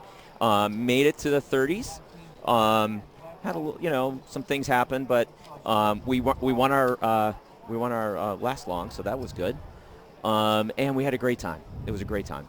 So just all of these things going on around the Bar Poker Open. We haven't talked about it in the last hour, but we had pool party. We have the great restaurants here at Golden Nugget. Everybody's and having dinner with each other. It's really, we've kind of taken over. If you can take over a Las Vegas casino hotel, BPO's done that. BPO certainly has taken over the Golden Nugget. And don't forget, you can while you're watching the stream, we have the chat room. And there are tons of people out in that chat room right now. We want a big shout out to Josh Sudo, Matt Duclos. What's up, guys? How you doing? Also, Jim McKee, how you doing out there as well? Danielle McCoy. Good to see you hanging out with us. That's pretty cool. All these people. Lionel, I see that. Tiffany Wyatt. And a big shout out to the charity tournament out in Walpole, Massachusetts with Eastern Poker Tour. Craig and the whole crew. They are watching us live on the big screen right now. So what up, yo, guys? How you doing? This is the 2019 Bar Poker Open U.S. National Championship from the Golden Nugget Hotel here in Las Vegas, Nevada. We are teamed up with the Grand Poker Series from the Golden Nugget. $285,000 at stake in this championship, the country's largest amateur poker league poker championship that there is. 43 poker leagues from all over the country, 1 million participants, over 300,000 unique players vying for that. And just so if you guys are keeping track, red chips are 100,000, gray chips are 25,000, and we are down to about, let's say, less than 20 players right now. 75 started today, 1,485 over the weekend. But we're in a hand right now with Donna, one of the former winners of BPO. She's down to her $1.1 million. She shoved on the button with 10-8. Or I should say, with after the flop, had hit the 10. Jennifer called. Jennifer Payday, I believe. Peyton Payday, the nickname that she's been given by Ebony. And the run out is happening. It looks like she's got to fade. She's got to fade 5 outs. 5 outs. Couple queens, couple eights. And Donna takes it down. Increases her stack to 3.5, keeping herself at that level where it's not necessarily a shove or a fold each time, but it's getting close to that with the blind levels. Yeah. And Brian Chung giving himself a shout out. How you doing, buddy? Pretty cool though. There's been hundreds of people in the chat room. This is awesome. So Patrick, you and I got to hang out in Foxwoods in Connecticut just a couple months ago for the Eastern Poker Tour Championship, and we've been watching the streams, we've been watching the chat rooms, all the social media. Not only are the people here supporting it, and you get the stadium environment, but all of their friends are supporting them online. Did you ever, when you first sat down and you saw all these computers, do you ever expect this kind of support and this kind of following, even on the online presence? It's amazing. It really is. And I think what it just shows is really what EPT at the beginning, what we see, and now the Bar Poker Open that Glenn has taken and really brought together these different local poker leagues. It's this kind of, this, like I said, grassroots poker movement, right, of being able, and you have all of these people who aren't here because they couldn't make it or they didn't qualify or whatever the case may be, but they're supporting their teams and they're supporting their local poker league. One of the things is that, people who may be hopefully listening, maybe this were searching and they saw it or whatever the case may be, see if there's a local poker league near you. Yeah. Right? Go to BPO, find out the leagues that are participating. see if there's somebody near you that you can go, and and you know what? I think the biggest thing that stops people from playing poker sometimes is that they don't want to walk into a casino. They don't want to go out into the poker room because there's grumpy old people there necessarily, or people who are there because they want to take all your money and all those different things, which in a way sometimes is actually true. But what it is it gives you that opportunity where you're walking into a situation where there are people just like you, right? They're same age. They're doing the same thing. They have kids. They don't have kids, whatever the case may be. But you're getting that chance to play poker in a non-confrontational environment, right? You're paying for food and you're getting an opportunity to play, right? So that food's costing you $20. So you're getting a meal and you're then playing and you're going to have a fun time. And I know for my local chapter of EPT that when they bring somebody in, everybody is helpful because everybody's got to deal their own cards, right? So if you don't know how to deal or what you should be doing, someone will tell you how to do it. And so I think that's the most important part of this, is that you need to understand that people will help you and then they will show you. I would suggest that maybe you maybe read up a little bit before you go, right? Yeah. Go online. How do I play No Limit Hold'em? Exactly, and you bring up a good point because there are a lot of newbies, a lot of fresh players that want to get into poker and start doing it, and they're incredibly intimidated. I get people asking me all the time, look, you got all these nasty people yelling at me at a table because I don't know what I'm doing.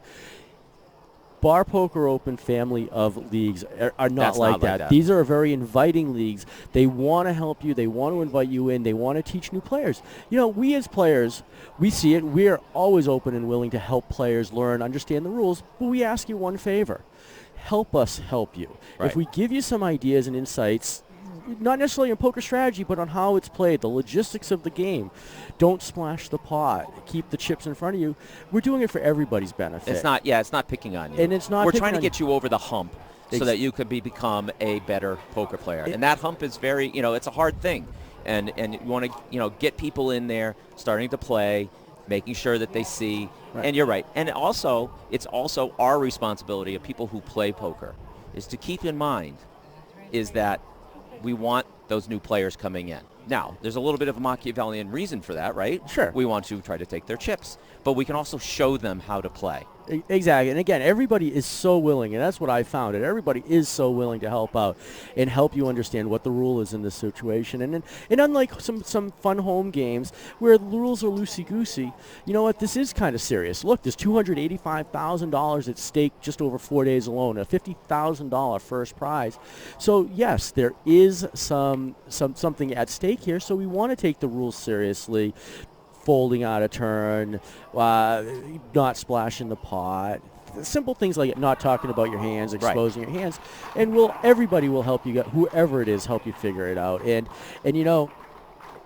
we've been talking about the 43 poker leagues involved with the Bar Poker Open, and if you go online, you can easily figure out who those leagues are. Yep. But if you're interested, there are some offshoot leagues, there are smaller leagues that are just independent, but feel free to ask the tournament director, are you involved with the Bar Poker Open? Correct. And if you ask that and you've looked at the barpokeropen.com website, you certainly are now one step ahead in getting your chance to get here to Vegas, or the East Coast Championship at the Borgata in Atlantic City. That's another amazing. It's going to be another fun time for all the leagues on the eastern side of the United States, and it's very similar to this. And it's a great facility. Borgata is a terrific facility, so something that everybody should be looking at and starting to think about right now, and start looking to win your way in, qualify, do the Sunday tournaments so that you can possibly get a travel package. All those things, giving you that opportunity to take advantage of and come and so the people who couldn't come here, because you know what, Vegas is on the other side of the country. Yeah. Right, and if you didn't win a package, not everybody could get here. Well, if you're from the eastern seaboard, it's easier to get to Atlantic City. It's pretty well centralized, right? The coast there. It was a lot of fun. And yep. And we have definitely had in this tournament, we've had a Bar Poker Open champion from Atlantic City, Mr. John Beatty. Yep. Is in the field as well, and what we are watching here are some of the best amateur poker players in the United States. They have come to the Bar Poker Open 2019 U.S. National Championship. And again, $285,000 at stake. And we're not talking throughout the season. That is this week alone, this tournament alone.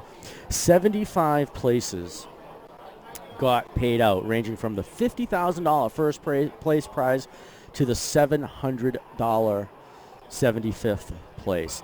My name is Evan Myers. I'm from the Lounge Radio Show in Boston. I am joined by poker badass and extraordinaire Miss Ebony Kenny. She is out doing some sideline reporting now, and right now in the booth is nationally touring. I like this moniker here. Nationally touring poker enthusiast. I'm not really sure where that came from, but whatever. Mr. Pat We'll Gallagher. We'll go with it. We're going to right? go with it. It sounds good, right? It sounds good. It sounds good. It sure does. What that really equates to is that when I'm traveling for work and I have nothing to do, I try to find a place to play poker. So that really is what it comes down to. And sometimes it's a poker league, and sometimes it's a casino. But it really is. I love the math side of the game. I love the strategy side of the game.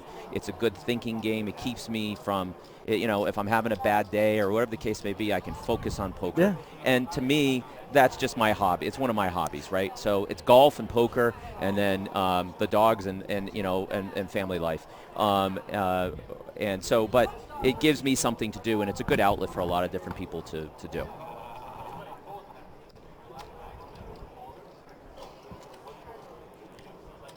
So as we go here, guys, we're going to continue to give you some information about the players at the feature table. Right now, we're looking at Mike Patterson from the Sunshine Poker League.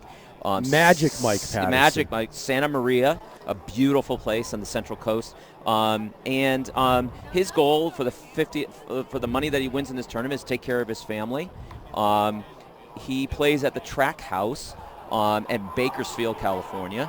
Big shout out to the guys over at the Track House. And his favorite two players, Daniel Negreanu, D-Negs, and Donnie Sunshine. Who doesn't? I mean, I met Donnie today. I met Donnie this week. What a great guy. I got to tell you, he is like the coolest dude. He's got so much personality, and he's just generally nice. And if you're in Central California, look them up. You can join. You don't have to be in the league to play. You can join that night as well.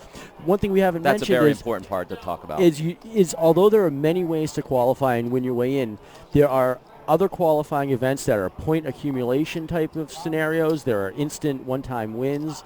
But you can join any of the leagues in the Bar Poker Open family simply by showing up at that event. They'll take your name and email address. And I think that's about all the information they really want from you. And then you're signed up and you're in the system. And if you win, no joke, you get out here. There's no legal loopholes or red tape. Nope. It's as straightforward as it is. And speaking of that, what I like is, having the Nevada Poker League in this area. I can't believe how many people I've heard go over a couple nights this week have gone over and played their events. Yes, absolutely. And our buddy Rich, who is a shift manager at the Twin River Casino in Rhode Island, is here as well with us. He was playing in the tournament. Yep. He made his way over with some of the friends. He was telling me about one of the great tournaments he played the other night. They had fun. They played 3 tables. It runs in 3 tiers. So you run three quick sit and goes. It's a points accumulation for that night, and whoever has the most points at the end of the night gets a token to the online event. There you go. It's and doesn't even cost a dime to play. We got a bit of a hand popping up here. So John in the cutoff raises $850,000 with a pair of 8s, and Jennifer is going to go all in for her last 3.1 mil with Ace Jack, and hits the Ace Jack. John's got 2 outs right now.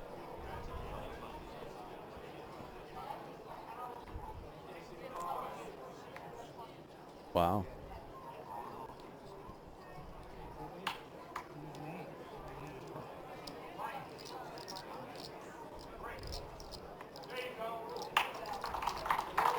And Jennifer's chipped up to 6.1. John is taking a big hit to his stack. Yeah. I mean, it's a prototypical race. I mean, at this, even if people will say, well, why are you shoving with 8s there, or whatever the case may be, you're going to get it in anyway after the flop. I think that's the right play. He was trying to be aggressive. He's at the feature table. It's getting down to here. He's trying to chip up. It's. I love the move. It's the right thing to do. Now, he ran up against Ace Jack. I mean, what are you going to do? Exactly, especially with 6 or 7 players at the table. Yes. Pocket eights exponentially have just become that much more value. And Absolutely. if you equate it, you get 10 players at a table, and you have any given hand, and I'm just going to say pocket 10s. We'll start there for a moment. You have pocket 10s with 10 players on the table. They have that value, regardless of where you're sitting, what your position is, what your strength is. But you now go to 6 players, let's say, and you can even use the same percentage slide.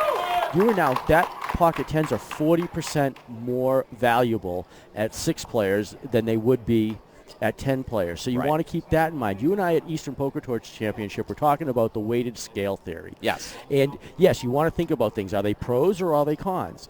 And not every pro, not every con has the exact same weight value either. A scenario might be 90% of the total weight in there, although there are 10 items on that side of it. But these are just some other things you want to think about, especially when you're playing. Absolutely. And at 6 players, why do you make that move? You say, well, your hand is that much stronger. Much more valuable. And you want on top of all the fact that you have people who are nervous, they're concerned about where they are in the position. You're going to get people to fold marginal hands, right? Exactly. They're not going to now. Ace Jack obviously is not a marginal hand, and truthfully, Jennifer's looking at it in the same way, right? She's going all in that situation because John has been opening.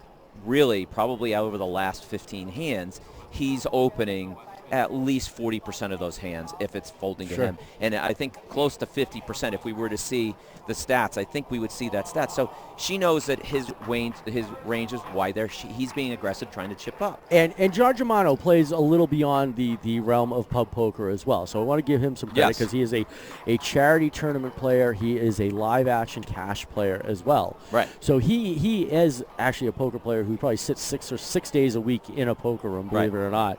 Has a lot of experience. And as Ebony mentioned earlier, you're going to hear it. One of the biggest things is aggression is one of your strongest points in poker. It doesn't matter where you are. And you always hear it. The aggressor is always seems to be the winner here. So, I mean, John is in that situation. John is trying to take advantage of where he is with his chip stack at the table, the feature table, recognizing that I think we're under 20, probably closer to 16. He's trying to win the tournament. Exactly. Right? And he's opening, it's coming to him, he's opening. If no one is open, he's opening. And so he's taking it. Now, Jennifer recognized that and watched that and understood. But he was able to get everybody else to fold. He almost got it through. She had a big ace. She's with her chip stack in that situation, she's not folding. Right? He put her on a decision, she made the decision. So it looks like we're restacking the tables. Yep. Phil looks like he's going to be going to one of the outside tables here. So when we get to the final table, just want to keep you, why are we at 8 players at the feature table and why will we be at 8 players at the final table versus 10? Well, in this scenario, I'll be honest, truth is it's simply camera angles. We want to make sure there are no backs of heads and everybody is well exposed to the camera so we can give them their share. So we are playing 8. When we get to the final table, due to technology, we'll have a lot more stats available for you on the screen as well. I was just talking to one of the producers out back, and we will certainly be able to keep you posted. We're keeping some of the information off because we don't off the feed on the bottom because we don't want to share something that hasn't happened live action yet. And if they want to see what's going on, they need to go to the blog. Go to the blog. Absolutely. Again, we're a half hour delayed. So you are watching, if you're just checking us out, the Bar Poker Open 2019 U.S. National Championship. We are actually live at the Golden Nugget Hotel and Casino here in Las Vegas, Nevada, part of the Grand Poker Series as well. Looks like we get some action here. We do. We have Donna raised under the gun, $500,000. John shoved all in, $1.4 million with Ace Jack. Yeah, he simply can't make a call here. He has to either shove or fold. But that ace, John's not going anywhere. That's a monster ace like we were just talking about in this situation. And he's got a good opportunity here.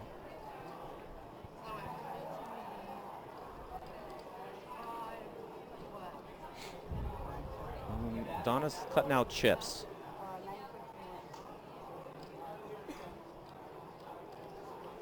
maybe another 950,000 to her to call, which is going to be a third of her stack.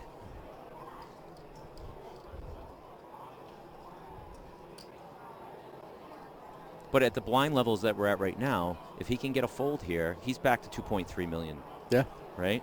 And, you know, you were in the pros versus Joes yesterday, and Andy and I were talking about this is, you know, you're only you're a double up away, right? And it's about finding the right position to shove. It's also finding the right position with cards.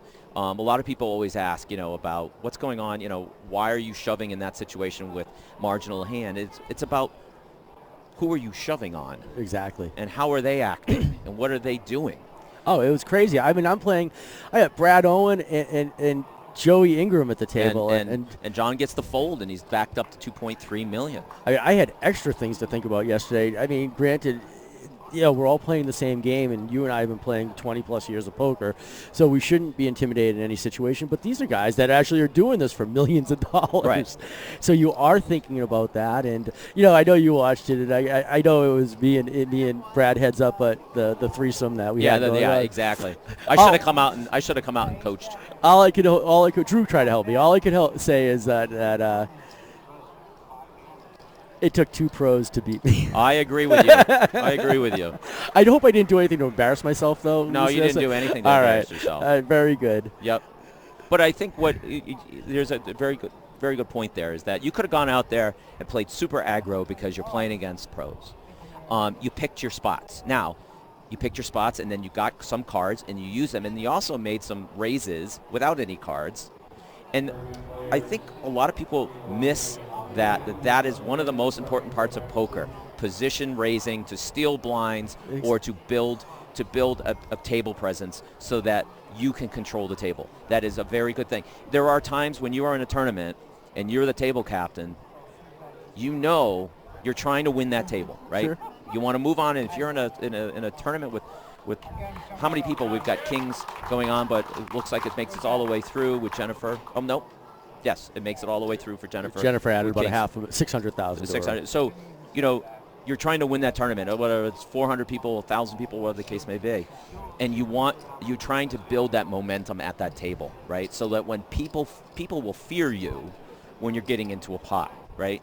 And you want them to worry about you want them glancing at you before they raise. Right.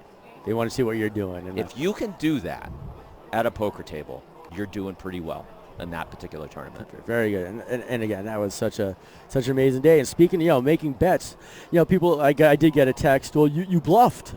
I don't really say it as a bluff. It is action based on the scenario, based on the situation. Right. Look, one time I think I had King Jack, and I was third to act in a weak position to start, but because of the fact that it was small blind, big blind, and just myself, I became last to act, so I got a strong position. Flop comes, it didn't matter what the flop came. Small blind and big blind checked like there was no tomorrow. Right. So with my King Jack, I have to believe that maybe my King is the highest card at this point, so let me throw a little bet out there. You know, this wasn't the $10,000 bet that kind of was the turning point yesterday, but a couple times, throw a little bet to see what's going on. If they call you, all right, you got to be worried. If they go over the top, run. If they fold, you win the hand. The probe bet, the ultimate probe bet, right? So you're probing to find out what's going on. You know, small investment to it's looking at those concepts all the time. It's looking at, do you have a backdoor straight draw? Do you have is top pair going to get you where you need to be? Right. You know, a lot of people say you shouldn't overbet top pair. In certain situations, correct. Right. In certain situations, you probably are the best hand. Right. Depending on, and recognizing, I think this is a key concept that all people have to look at, and particularly people who are learning poker, is that why are those other people checking? Yes, they could be checking a big hand, but did they raise beforehand? Have they, or are they conceivable? Could they flat call or just limp with aces or with a small pair or whatever the case may be? How do you get that out? Well, make sure that you're not limping. Make sure that you're punishing the limpers. There's other things that you can do to, and these are concepts that everybody hears all the time, and you say, well, but it's really difficult to, you know, I worry if I'm punishing the limpers. Well, you're getting people out of the hand. You're getting people out of the hand. Get the riffraff out of the hand. Narrow the focus. Narrow it down to one or two people. It will pay off for you in the end. It certainly, and you have to be able to fold. You have to know how to fold. You make that little probing bet, and if somebody comes after you, all right, it's just a pair. All you are working on is a pair right now, or just a high card. I use the analogy. People yell at me and think I'm crazy for limping, and I know you don't, but you limp with pocket aces first to act. Why would I do that? Why wouldn't you make a bet? You're going to lose. Well, I'm not throwing out a monster bet to stack my tournament. I'm throwing out a feeling bet that is 2.5 times, 2 times, 2.5 times. Because you want somebody to raise you. I want somebody to raise me. That's the only scenario, but I do want somebody to raise so I can repop. Should no one raise and it goes to the flop, well, you know what? The flop comes king, queen, jack of spades. Wait a minute. What's going on? Just like you said, the turn comes a 9 of spades. I only have a pocket pair. I get 2 red hearts, 2 red aces. I mean, if I had 2 red hearts, that would be quite interesting. Yeah. But 2 red aces, my hand is only a pair at that point. Right. And you have to be able to fold that. Make that little investment for the long term. And if you have to lose a little to win a lot, you take that down. Now, I would add on to that I agree with that. I would also add on to that, in certain situations, you want more people in the pot with you, and you want to, if you think that you can outplay someone after the flop, and multiple people at your table after the flop, then utilize those aces to get more people in the flop and then outplay them. And feel confident in your ability to take their chips so that you can chip up, because you need chips to win a tournament. Exactly. Right? So we've got John's got queens, 2.2 million. He's under the gun. Now he's been up and down with this at this table. He was at one point up to just under 7 million. He had a couple of hits he got it in good and lost. That's what happens with poker. He's raised to 1.1 million. Now we got to keep in mind there are the blinds plus the big blind ante, So we're playing the big blind ante structure here. That means that the big blind is the person responsible for paying the table ante. So 600,000 in the pot before they even bet, right? So, yeah. So, Jennifer, shoves with her ace king here. That's a pretty strong hand. Yeah. Definitely gets Magic Mike to fold. Now she is putting John G to the test. And John's looking at it like, not again. Not again. But he has to make the call. Absolutely. I mean, this is a snap call. Even if you suspect that she's got aces or kings, you still got to make it here. Odds are, though, she is playing a strong ace like she was, and John can see that. It's a good flop for John. Good flop for John. So spade on the turn also gives him the draw, which eliminates one of the aces and kings, and you can see 6 outs remaining to Jennifer, and she takes it down. She took it down, and this is what we were hearing everybody cheer a little while ago. Yeah, so up to 10.4 million chips right now for Jennifer. And Peyton Payday, as nicknamed by Ebony. Jennifer is from South Florida, No Limit Pub Poker Tour from West Palm Beach. She plays at Island Jacks a lot. She qualified online. We were talking about how you can do that online. She's been to Vegas before, and the favorite thing about Vegas is the Bar Poker Open. Love it. Love it. So you know what? And what she's going to do with the money? She's going to go to Italy. That is very cool. Look at that. There we are. So we are live here at the 2019 Bar Poker Open U.S. National Championship. $285,000 at stake here at the Gold Nugget in Las Vegas. I'm Evan Myers. This is Pat Gallagher. Ebony Kenny is out and about right now. We just saw a pretty exciting hand. A big congratulations to John Germano from Eastern Poker Tour. Had a nice little cash today. It looks like they are going to be reshuffling the tables again. It looks like that. Yep. So we have a couple minutes here. Bar Poker Open is made up of 43 poker leagues from all over the country. And we want to remind everybody, these are amateur poker players. This is the largest amateur poker competition in the country. 1 million participants started this season.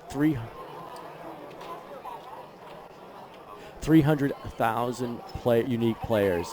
So we're going to be hitting on a break in just a few minutes. That's pretty exciting. Looking forward to going out there and talking to some of the people and seeing what their reaction, how they've been feeling about this tournament. But $285,000 at stake, $50,000 for the first place. 1,485 players started this week here at the Gold Nugget. We started today with 75 players. We are down to just a handful and some big payouts at this point. We are looking at payouts at $3,500 plus going forward, so pretty excited. Absolutely. So Well, I think we're going to be going to a break. We are going to take And a then- break with them as well. And then there'll be a countdown clock, so you can everybody should keep the stream Absolutely. going on. It's either going to be a 30-minute break. No, I think this is a 15.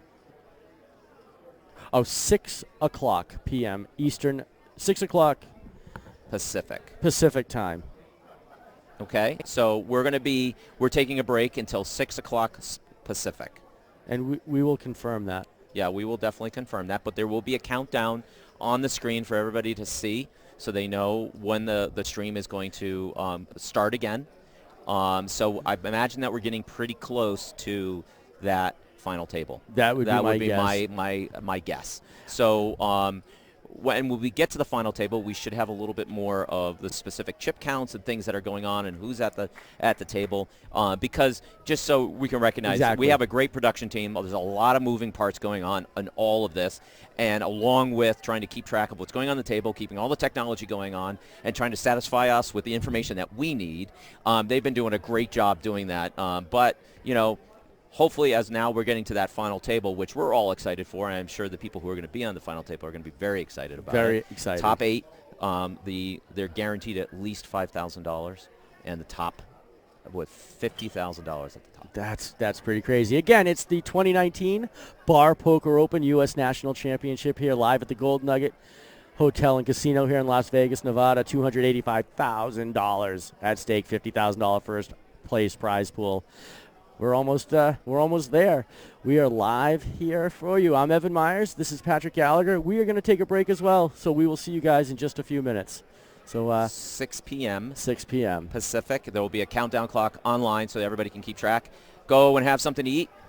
And we'll be Relax, and we'll be back.